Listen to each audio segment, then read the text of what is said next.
Your First Alert Forecast with meteorologist AJ Rickman. We are continuing to keep an eye on incoming rain chances as the cold front slowly works its way in from the northwest. By the time we get to 8 p.m. tonight, scattered showers and a few embedded rumbles of thunder will be starting to work their way into our far northern and western counties. Between 8 and 11 p.m., that slow-moving front brings those scattered showers and storms slowly to the southeast a little bit further into eastern Iowa. Through the overnight hours, that activity gradually works its way down to the south. By the time we get to dawn on Monday, we'll see that activity working as far south as Oskaloosa, close to Washington County, stretching up towards Cedar Rapids and Dubuque. During the day on Monday, expect a generally gloomy day as clouds and those scattered showers do stick around.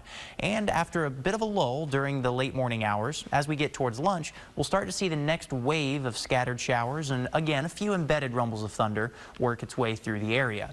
That activity stays with us into your evening hours and overnight Monday. More of those scattered showers and an isolated storm or two remain across eastern Iowa.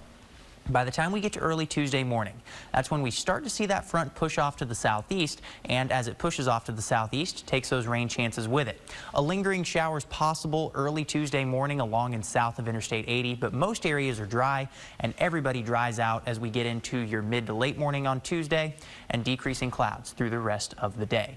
In terms of rainfall totals, the highest amounts are going to generally be in our northern and western counties, with those areas potentially picking up 3/4 of an inch, possibly close to an inch. Elsewhere, generally looking at 1/2 inch or less. So not a soaking rainfall necessarily, but still helpful as we do have those dry conditions out there.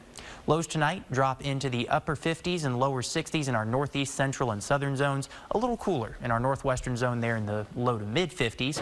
And then tomorrow, you'll really see that difference in your high temperatures.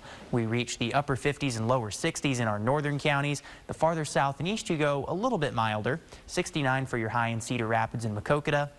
72 in Iowa City and Washington, but everybody's still much cooler than we are today, much cooler than we have been for the last several days. And those northerly winds continue for your Monday and Tuesday. That keeps us cooler as we go through the upcoming week, but you'll eventually notice that winds switch back around to the south for your Thursday and Friday. That does mean we're going to see a warm up, but it's not going to be as drastic of a warm up as what we've seen, bringing us back to those summer-like temperatures.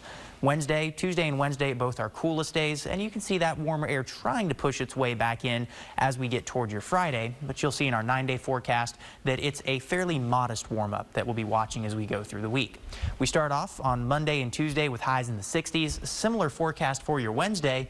Overnight lows, the coolest we have seen in a while, in the low to mid 40s, and then we'll watch for those temperatures to get just a little bit warmer as we go back through the week. Show that 9-day forecast one more time. You can see us getting back into the mid 70s by the time we get to your Friday. Definitely tired of the warming up and the cooling down and the warming up. I'm ready for it to stay cool. Yes, but with each warm up and cool down, we get further into the fall season, and there's less of a punch with that warmer air coming back.